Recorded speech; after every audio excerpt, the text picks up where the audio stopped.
Hey, good morning, Zompoc. A Shelman here. I'm re-recording my video because James Wallace was so good. I don't know if I can match it. I know I can't match the emotion, but I'm going to do my best here. This is a story I wrote for this event called, for the Write and Narrate event called Last Supper. So, let's see if I can get into it. And so thank you to Good Morning Zompoc for inspiring me to do this. Here it is, Last Supper. I'm a goddamn idiot. I ain't being self-deprecating. I'm seriously an idiot. Shit just doesn't sink into this noggin like it should. Blame it on the weed or the LSD from my younger days if you want. Don't matter anyway now. I'll be dead in short order. Fuck, now I'm hungry. Why'd I say short order? Next thing that came to mind was cook, and that was all she wrote. I've already eaten everything in this building, and hell if it looks like I'm getting out of here any time soon. Not with them down there. A shit ton of them. Stinking, stumbling, hungry bastards that they are. Bitches, too. There are some bitches down there. And kids. I feel worse for them than any of the others. No doubt this crap was caused by something one of their parents did. Some scientist or a damn climatologist messing with Mother Nature. I'd take global warming over this crap any day. I'm Phil Werner by way of introduction, and I'm 41 years old. I live on the outskirts of a dying town called Mendelssohn, Florida, smack dab in the middle of the state where nobody really cares to go. I had a wife and 2 kids, but that went way wrong a few days ago. Beyond that, all you need to know is that zombies have taken the streets of America, and I'm stuck in an abandoned building. My water supply is down to about a half pint. It's dirty, too. Got it out of the back of a rusty toilet tank. I take a deep breath, my mind's spinning. It's do or die. Maybe do and die. So I gotta ask myself, would I be more uncomfortable dying by starvation, or by dozens of rotten remnants of humanity tearing me to pieces? Which would be the fastest? Would my body and brain shut down to protect me from feeling every bite? Every savage rip of my flesh? Oh, hell, now I just sound like a wuss. Not that it matters. Not anymore. I used to try to stay strong for my wife, Linda, and my kids, Jeremy and Natalie. He's 5 and she's 6. Was, I guess. That's the proper terminology. They'll never get any older now. Not a day. Speaking of trying to be strong, I remember one time I hammered a nail right through my damn thumb while my boy was watching me work. I just sucked in my breath and told him, "See that? I'd have held up my hand, but my thumb was nailed to the deck I was working on. That's how not to use a hammer." I was just talking to keep him from freaking out and myself from passing out, but he didn't know that. Right now I'd pound a nail through every finger if it was a trade-off for getting out of this mess. I walked to the window for the 1000th time and stared down at the street, and I noticed something for the first time. Sons of bitches never look up. I spot a woman in a red dress, her scalp half torn off her head, hanging down onto her shoulder.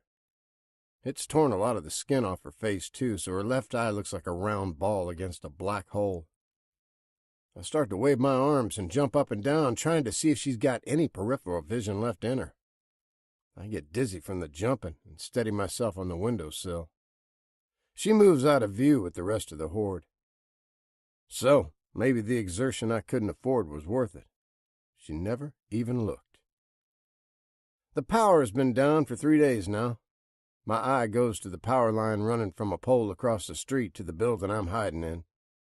Next to the pole, up against it really, is a van. It crashed into it a week earlier, but not hard. The hood's barely dinged in, and I saw the guy right after, throwing his door open and running. I'd have called out to him, but all that would have done is get the crazies to focus on me. As it was, I watched the guy take about 15 steps before he ran into another smaller group of shamblers who quickly, and I use the term loosely, got him cornered. He was down in under 30 seconds, covered by piranha people. I tried a lot of different names for him. The building I'm in is a vacant store in downtown Mendelssohn. There are a lot of vacant buildings downtown, and I got this one all to myself. This crap started a little over a week and a half ago now, and we were about 2 days into it when I became sure my wife and kids were sick. It started with their eyes. We thought it was pink eye at first, and then all three of them started complaining about how cold they were. When I touched them, I could feel it. I'd pile stacks of blankets on them, but nothing stopped their intense shivers. I know. You're wondering why I didn't just rush into the hospital. I called 911, but nobody answered. The TV stations had already gone down by that time, which should have been my first clue that the world was fucked. All the telephone circuits were busy, and the only radio station still broadcasting said the hospitals were madhouses, filled with people in the same condition. My wife and kids all died within minutes of each other, I guess, about a full day after they got sick. We were still in our house then. I was bone tired, and I spent that long night going back and forth between the kids' room and our bedroom. I remember clutching that phone in my hand, dialing 911 again and again, but it was useless. By the time they all died, I didn't even get the circuit's busy message anymore. Just nothing. I don't need to tell you, but I will anyway. They all came back. At first I thought I'd screwed up. They weren't really dead, just in some kind of coma. Jeremy sat up in his bed first, and I rushed over to him. The power was still on, and I had the heat turned up all the way, so the house was like a furnace. I touched his arm in the dark, and it was still as cold as ice. I got up fast and hit the light switch. When my son turned toward me, I remember staggering back into the wall in shock. Somehow he'd clawed his own face. I could see the clear rips from his jagged fingernails, which he liked to bite, like his old man. He moved all jerky-like, and when his feet touched the floor and he stood, he was unsteady as hell. My brain tried to process it. He was cold. His face was torn up, but there were no signs of blood all over his pajama top, which there definitely should have been. I'm no goddamn doctor, but despite what I said at the start of this, I'm not really an idiot either. I know cuts and gouges are supposed to bleed. He came at me, growling and snapping his jaws. My love for that boy drove me forward, and I didn't run. Instead, I went toward him, my intention to scoop him up and get him back in his bed. If I could get him settled, I'd get to the bathroom and wet some washcloths to clean up his face. But a sound came from behind me, and I turned to see my wife, Linda, standing in the middle of the hallway, something clutched in both her hands. Now, you gotta know what I was seeing were only snapshots. All this shit happened really fast, and my brain only had time to register what I was seeing in short bursts. This whole time, my logic argued with what my eyes were seeing. What was in my wife's stained fingers was her hair. When my eyes went to her face and head, I saw she had pulled out half of it, and only clumps remained attached to her scalp. Now, this is where shit happened fast. "Linda," I said. "Jesus, honey, get back to bed. Jeremy's—" She took a rickety step toward me, her hands held out in front of her. Next thing I knew, she let out an inhuman scream that sent chills down my spine. Right then, I felt something bump my leg, and I looked down to see my boy, my loving son, mouth stretched open and teeth bared. I slapped a hand against his shredded forehead before he bit me, instinctively shoved him back, away from me. He fell to the ground, but now Linda was 3 staggering steps closer, and still screaming. It's a sound I'll never forget, and it's still in my head now, if I'm real quiet. My eyes darted back and forth between Linda and my son, and just before I backed out of the room and charged down the hallway, I saw my daughter sit up in her bed. Same dead eyes. The same claw marks on her face as my son. The same bloodless wounds. "Stop! Everybody just stop and get back in bed!" I yelled as I backpedaled down the hallway toward the living room. By the time I got there, the 3 of them were up and stumbling toward me, all with that jerky movement, like they couldn't quite control their extremities. This was more than I could handle. A million thoughts ripped through my head, but none stuck. Zombie apocalypse never crossed my mind, just a bad disease that had ravaged my family and made them all insane. No matter. I still worried about catching what they had. I couldn't help them if I was like them. I ran into the kitchen and snagged the car keys from the hook on the wall. By the time I had them, they'd reached the kitchen and all came at me, all shrieking like goddamn banshees now. I scrambled away from him and spun the lock on the back door. I threw it open and stepped outside, yanking it closed behind me. They must have all hit that door at once. The jamb splintered on the first impact. I didn't wait to see if they'd get through. I charged around the house and hit the garage door opener on the key ring. It opened about as slowly as it ever had, and I ducked beneath it and jumped inside my car. Now, I had an old Chrysler Sebring convertible, and the lid was broken. Wouldn't close at all. My truck was in the shop getting new leaf springs that were on special order, so it was all I had then. I shakily jammed the key in the ignition and fired it up, throwing it into reverse. I didn't look. I always look. When I floored it, I moved about 12 feet before slamming into something. I jerked my head around and didn't see anything, so I hit the gas again, feeling the tires jumping and spinning, but finally it came free and I rocketed out into the street. My daughter, little Natalie, pushed herself to her feet in the driveway. Her left arm bent backward and her right foot bent sideways as she was standing there on her ankle bone. I stopped the car and stared at her, the engine idling. My wife was behind her, a splintered piece of the door sticking out of her shoulder. They all moved toward the street, and I turned my head and threw up on the passenger seat, even while I sobbed like I hadn't in years. By the time I wiped that shit off my mouth, they were almost to me. I threw it in drive, floored it, and took off. Now, I intended to go right to the hospital despite what I'd heard. I drove like a crazy man, got into downtown Mendelssohn, and turned the corner to run straight into a group of 20 or so people who looked exactly like my family. Remember, I was in a convertible. They spanned the road from side to side, and I had no way around. I cranked the wheel to avoid smashing right through the center of the horde and crashed through the low stucco and glass of an out-of-business hardware store. It's the building right in front of the one I'm hiding in. Once the car came to rest, I shook off the jolt to my senses and the shattered glass and jumped up, scrambling over the windshield.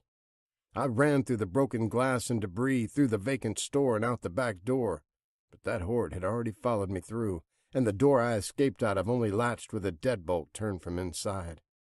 What I'm saying is I couldn't lock 'em in, and they were coming. So I tried the door of this building and found it unlocked. I ran in and slammed the door, turning to lock it behind me. The lock was busted, which explained why I was even able to get inside. I took a chance peering out the door and saw that determined horde coming right toward me. I spun around and saw a 2x4. Running over to it, I grabbed the 6-footer and jammed it beneath the doorknob, kicking it against the ragged carpet. The padding was worn out but thick, so the board dug in and held. I yanked on the door hard just to be sure. I didn't want to be downstairs just in case it gave way. I opened the door to a fire stairwell and made my way up to the second floor, where I am now. The food I'd been eating the last week had been left behind, probably by some homeless squatters. The bag of donuts, some of 'em moldy, others with ants on 'em, was nearly full. While they couldn't be described as fresh, they were edible. What's more, they've kept me alive, if you could call this that. Even the stale crumbs are gone now. Like I said, the power line, which looks to be pretty thick, is supported by a braided stainless steel cable that runs from the far telephone pole to the building, and it looks like it attaches just above the window. I'm not sure how high up, or if I can get my hands on it, because it curves up out of sight. I carefully slide the window up and only glance at the shuffling, moaning horde below before I climb up on the sill. Holding on with one hand, I reach up. My fingers curl around the line. It's thick, so the heavy wire insulation should protect my hands if I decide to go for it. None of 'em look up. I don't take a breath. Eyeing the crashed van, I concede in my head that I have no goddamn choice. It's fly or die. I have to go. Releasing the window frame, I put both hands on the dead power line. Walking my hands out about 2 feet, I let my feet fall away from the sill. The line sways from side to side, and my body is bouncing up and down maybe 10, 12 inches. Up and down, side to side, like a goddamn bobber on a fishing line. I felt like bait, let me tell you. I hang there until the line settles, dangling 12 feet over that horde of monsters. The second I let go of the security of the building and jump out on that power line, I wish I'd have peed first. My bladder, for the minimal water I'd drunk, feels like it's about to bust open. For some reason, hanging from that wire makes it worse. Couldn't be the fucking zombies are scaring the piss out of me.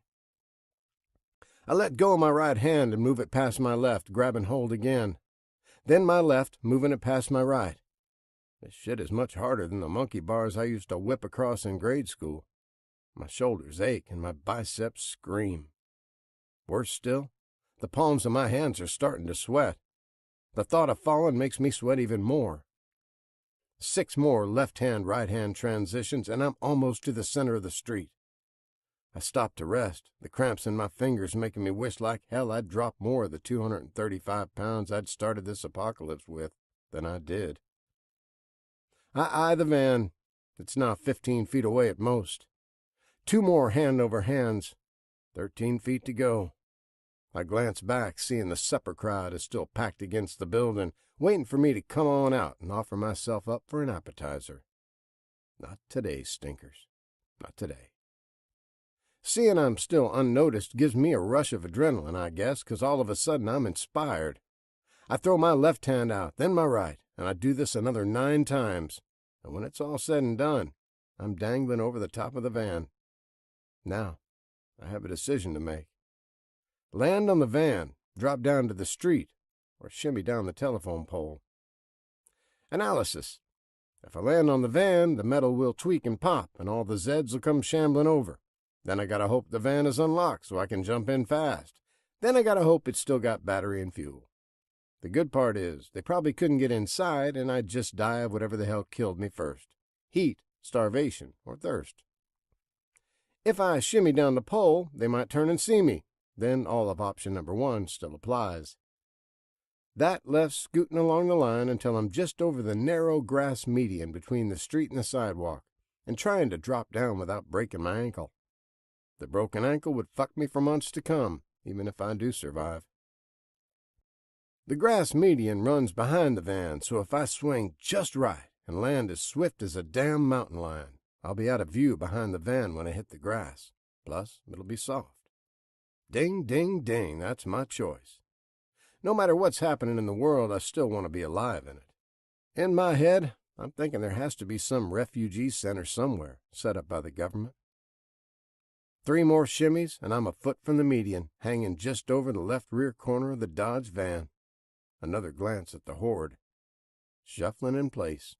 No eyes on me. I swing my legs slowly, back and forth, until like a plumb bob, I'm over the spot. I let go and prepare to tuck and roll. Snap sounds as I hit, and a sharp pain jets up my leg. Worse, when my upper half misses the grass and hits the sidewalk, my wrist is under my body. Another snap. My right foot and my left hand are totally numb. Laying on the ground, I look over at the rotters gathered in front of my old hideout. They are not aware of my vulnerability.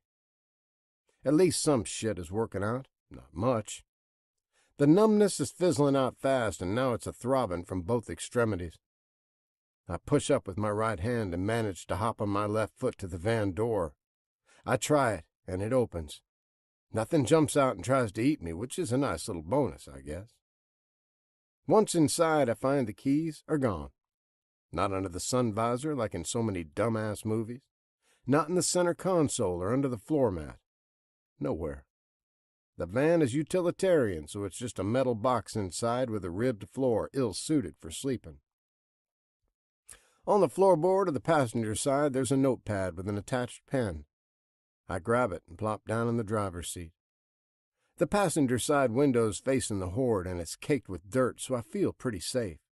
Trapped, but safe. I write all this down, passing the time.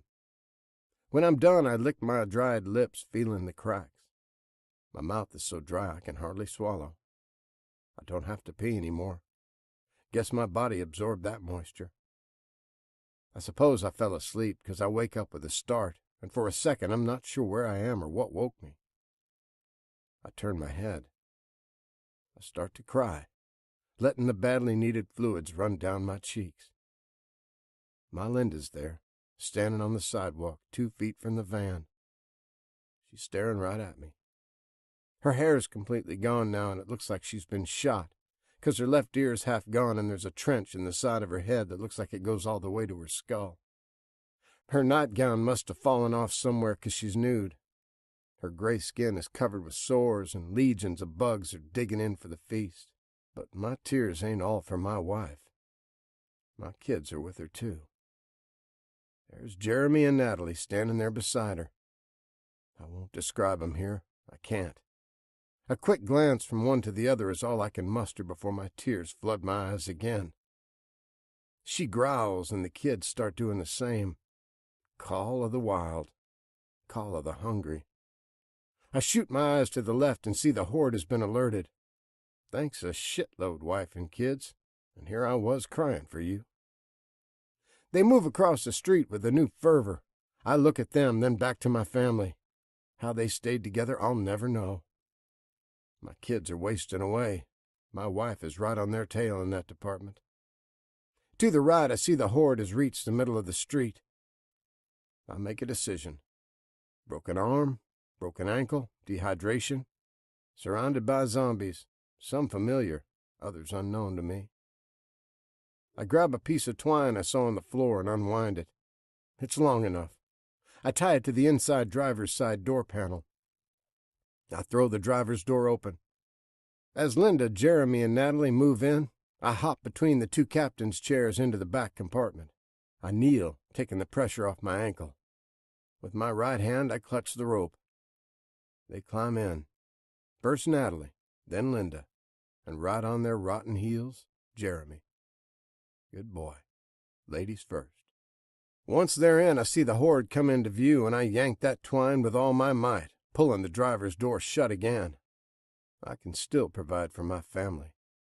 I'm their last hot supper. 98.6 degrees and rare. Just like they like it. And that's it. Thank you guys very much. I appreciate it. I love the opportunity to do this, and now you get a little insight on my narration and how I look when I'm doing it. That's kind of how I look. All right. Thank you guys. It was a blast, and I'm glad to close out the game. All right, you guys have a good one. Bye.